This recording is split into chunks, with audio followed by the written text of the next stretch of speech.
अवधूत चिंतन श्री गुरुदेव दत्त. काल आपण नवविधा भक्ती आपोआप कशा घडतात याचे सुंदर वर्णन परमपूज्य मामा माऊलींनी आपल्याला करून दिले आहे.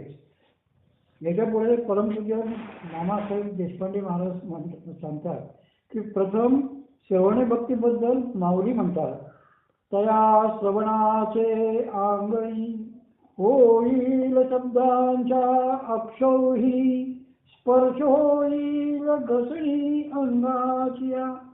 श्री गुरूंच्या श्रोतेंद्रियाच्या अंगणात शब्दाच्या अक्षौहिणी मीच होईल.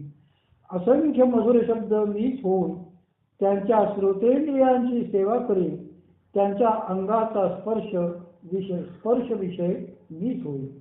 दुसरी कीर्तन भक्ती गुरुभक्त ती कशी करतो याविषयी माऊली म्हणतात, जयाचे वक्र वाहे गुरुनामाचे मंत्र, गुरुवाक्य वाचुनी शास्त्र हाती नशिवे.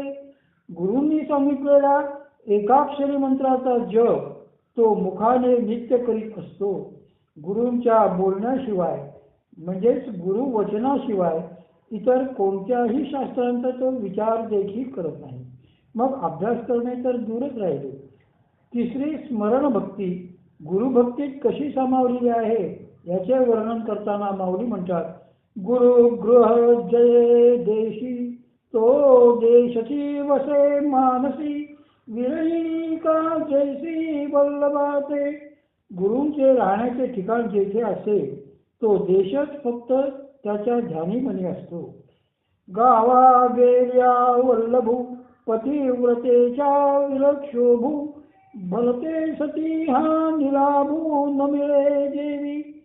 विरही आपल्या प्रियपतीला जशी बिलकुल विसरत नाही, त्याच्या वाचून इतर कशातही तिला जशी गोडी वाटत नाही, त्याप्रमाणे तो भक्त आज्ञा गुरूंना क्षणभरही विसरू शकत नाही.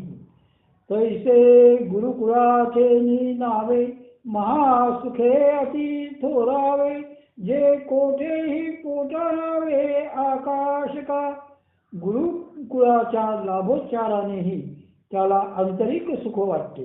या महासुखाने तो इतका मोठा होतो की कौतुकाने आकाशाला सहज पोटात घालू शकतो, सामावू शकतो. चौथी पादसेवन भक्ती गुरुभक्तांकडून ही कशी घडते.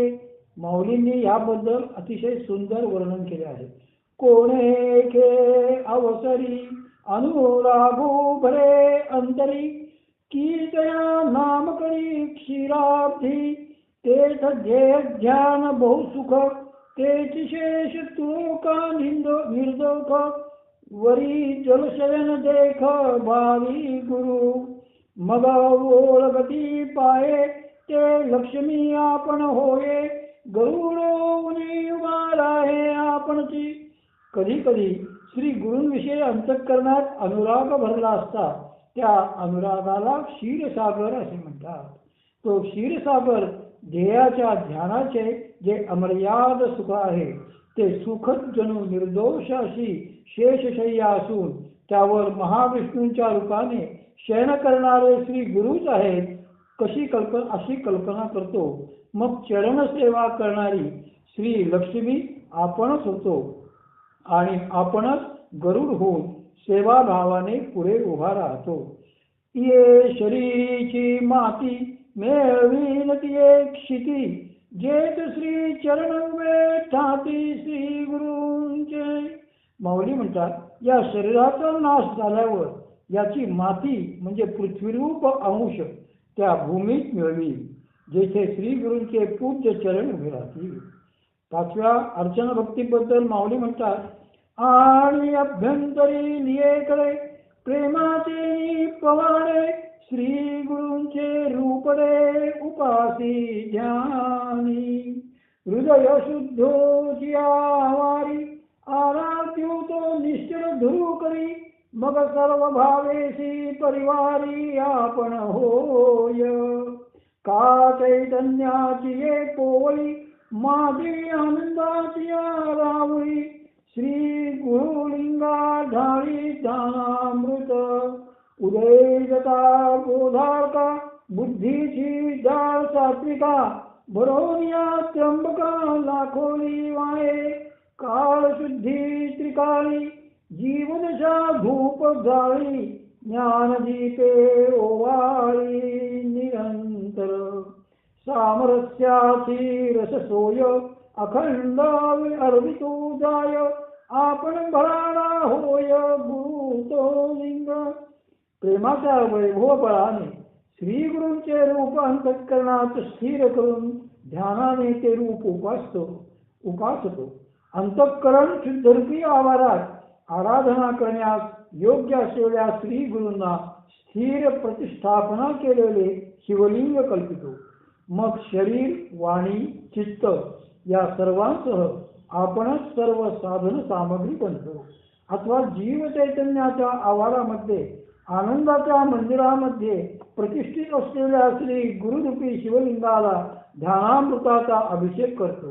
ज्ञानरूपी सूर्याचा उदय होताच बुद्धीची परडी भरून अष्टसात्विक भावरूपी बिल्वपत्रांची लाखोली त्या त्र्यंबकेश्वराला वाहतो. पवित्र काल हा प्रातः मध्यान्ह व प्रदोष अशा शिवपूजेचा त्रिकाल समजून त्या तिन्ही कालांमध्ये जीवदशारूपी धूप जाळतो व ज्ञानाचा दीप नियमितपणे ओवाळतो. ऐक्य भावाची सुरस पक्वाने नेहमी अर्पण करतो. श्री गुरुरूपी शिवलिंगाचा पुजारी देखील आपणच होतो. यानंतर 6वी वंदन भक्ती कशी घडते ते सांगताना माऊली म्हणतात, गुरु क्षेत्र गुरु देवता गुरु माता गुरु पिता जो गुरु सेवा परवता मार्ग नेणे. गुरुच तीर्थक्षेत्र आहे, गुरुच देवता रूप आहे, गुरुच माता व गुरुच पिता आहे. अशी तो एकनिष्ठा पूर्णपणे ठेवून गुरुसेवेहून दुसरा मार्ग जाणत नाही. मीशी होईन सुधारू वोगरीन उपहारू आपण पे श्री गुरु ओवाळीन. मीच आचारी होऊन श्री गुरूंना उपहार वाढी, मीच आपल्या शरीराने त्यांना ओवाळी. 7वी दास्यभक्ती होय. ती बद्दल माऊली सांगतात, तरी जीवी ऐसे आवांते म्हणे दास करीन नीके जैसे मी गुरु कौतुके माग म्हणती. तो मनात विचार करताना असे म्हणतो की मी श्री गुरूंची सेवा किंवा दास्य इतक्या चांगल्या प्रकारे करेन की त्यामुळे कौतुकाने श्री गुरु मला काही माग असे म्हणतील. म्हणे श्री गुरूंचे भवन आपण मी होईन आणि दास होऊन करीन दास्य तेथीचे. भक्त म्हणतो श्री गुरूंचे घर मी स्वतः होईन व मीच दास होऊन तेथील सर्व कामे करीन. पुढे भक्त श्रेष्ठ भक्तराज मारुतीरायांनी प्रभू श्री रामचंद्रांना म्हटल्याप्रमाणे देहबुद्ध्या तू दासोहम जीवबुद्ध्या त्वदंशतः आत्मबुद्ध्या त्वमेवाहम इति मे निश्चिता मतिः. देहबुद्धीने पाहिले तर मी तुझा दास आहे, जीवबुद्धीने बघितले तर मी तुझा अंश आहे, पण आत्मबुद्धीने बघितले तर मी तद्रूपच आहे असे माझे निश्चितपणे विचार आहे.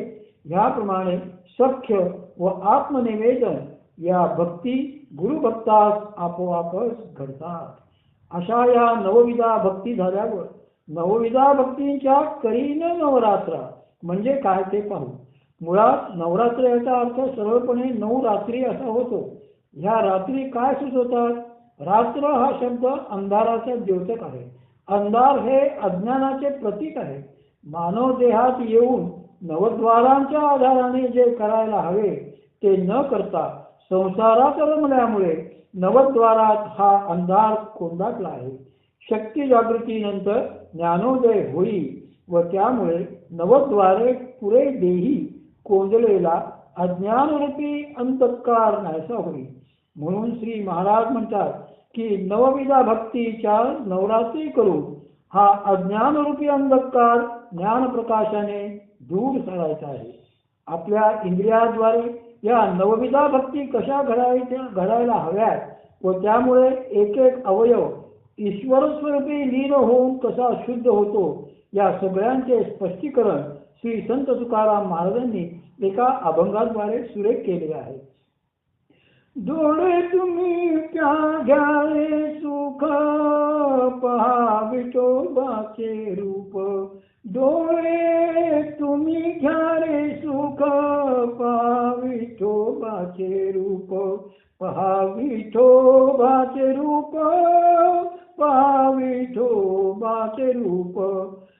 ऐका रे तुम्ही कान ऐका रे तुम्ही कान माझ्या विठोबाचे गुण.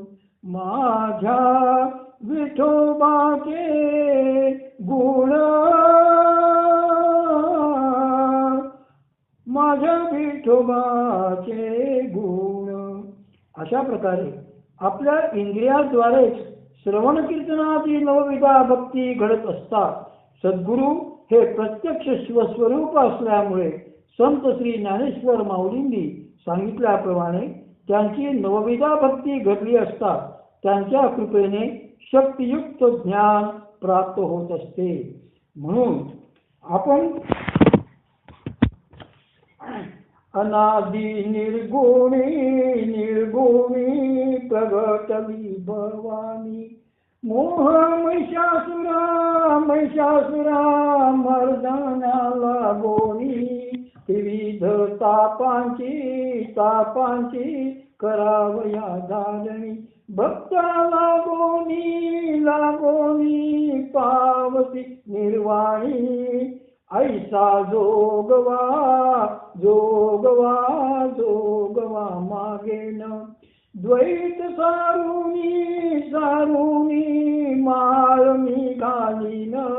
हाती बोधाचा झेंडा मी घेईन. भेद रहित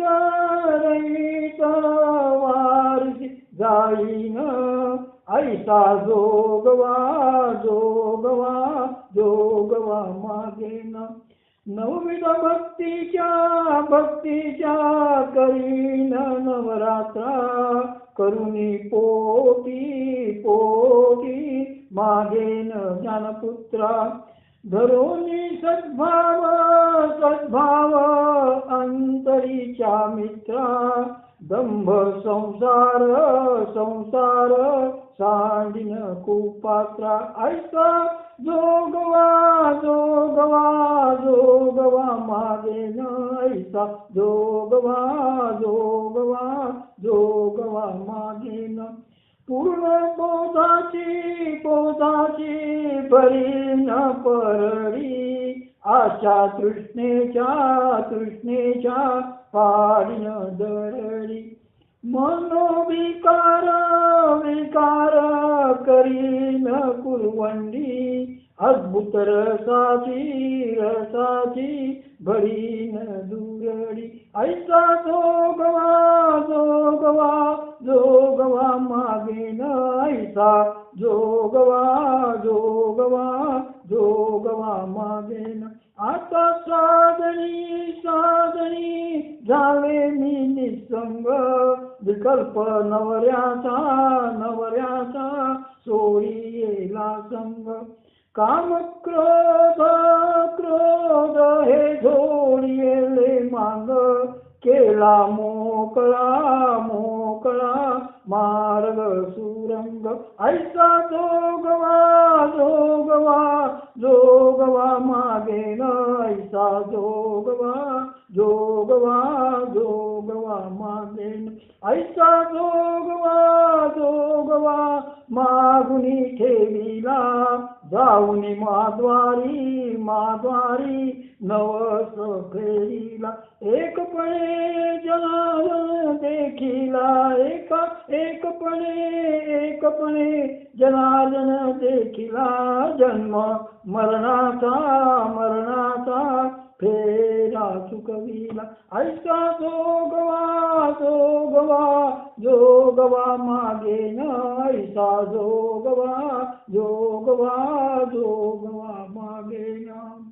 अवधूत चिंतन श्री गुरुदेव दत्त उद्या आपण याच्या पुढील भाग पाहू. माझ्या हृदयस्थ बंधू भगिनींनो, आपण मी जी ही सेवा सुरू केली आहे त्याबद्दल आपले मनोगत व्यक्त करण्यासाठी 976748436301 किंवा mauliMama@yahoo.com या ईमेलवर आपले विचार मांडावे ही नम्र विनंती. व त्यासोबत अजूनही 2 लोकांचे ईमेल ॲड्रेस, 2 बांधवांचे आपल्या ईमेल ॲड्रेस आणि फोन नंबर कळवावा, म्हणजे मी त्याची व्हिडिओ त्यांना पाठवू शकेल आणि माझी सेवा तृप्त झाल्याचा मला आनंद वाटेल. अवधूत चिंतन श्री गुरुदेव दत्त.